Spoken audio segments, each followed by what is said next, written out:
If you read the New Testament, you'll notice that the most common title people use to describe Jesus is the Christ. That is, the Messiah. But surprisingly, Jesus almost never used that word to describe himself. Instead, he called himself the Son of Man. The Son of Man. What does that mean?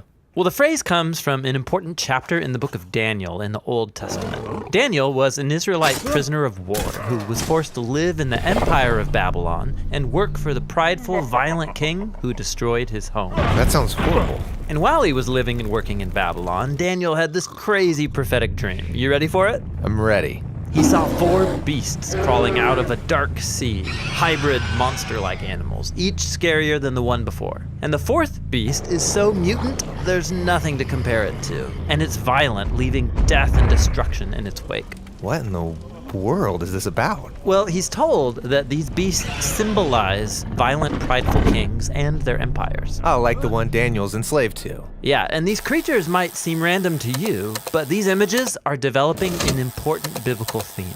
How humans are these remarkable creatures, capable of doing great good and horrible evil. How we can behave like animals. Right. Look at the first pages of the Bible. God creates the beasts of the field and humans together, all from the dust. But then the humans are set apart and given a royal task of being God's image. So humans are like the animals, but called to become much more. Yeah, they're to be God's representatives on earth, ruling on his behalf, like kings and queens. But keep reading, and the humans are deceived by a beast who says that they could be more than just God's partners. Yeah, that they could rule the world on their own terms, which sounds good to them. But God knows this will be a disaster. And so he expels the humans to the realm of the beasts. The partnership is lost. But God makes a promise that one day a human will be born who won't give in to the beast.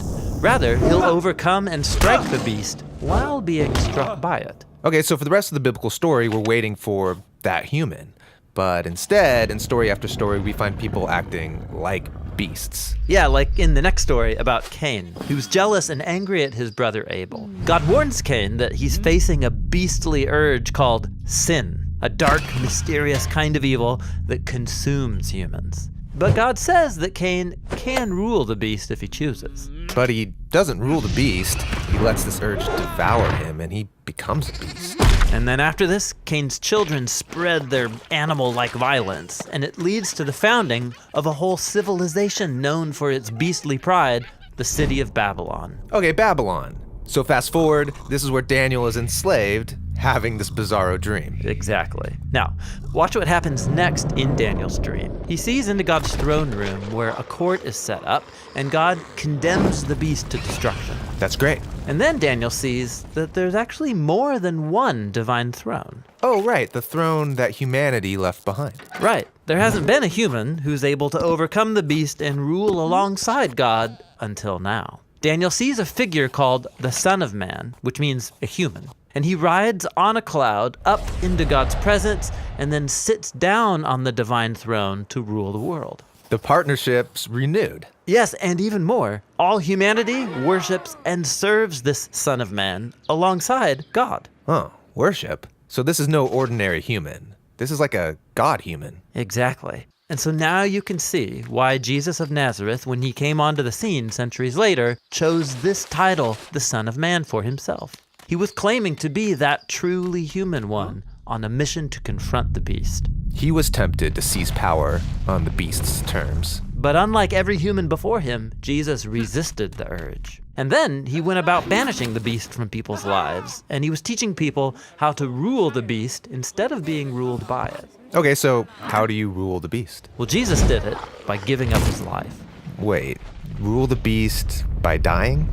Yes. When Jesus was on trial in a human courtroom and being condemned to death, he said, "From this moment on, you will see the Son of Man sitting at God's right hand and coming on the clouds." But this is the moment he's about to die. Exactly. From one perspective, the cross looks like a beastly torture device, but Jesus viewed it as his throne. And on this throne, he exposed the subhuman nature of our evil by letting it do its worst, and then he overcame it with his divine life and love. Jesus' execution was his exaltation.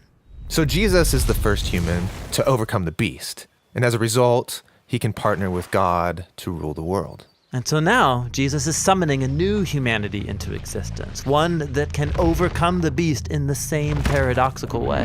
To rule the beast by dying. And then by discovering that Jesus' life and power can become our life and power. So we can rule the world as God's partners, but Jesus style, in the power of service, humility, and self-giving love.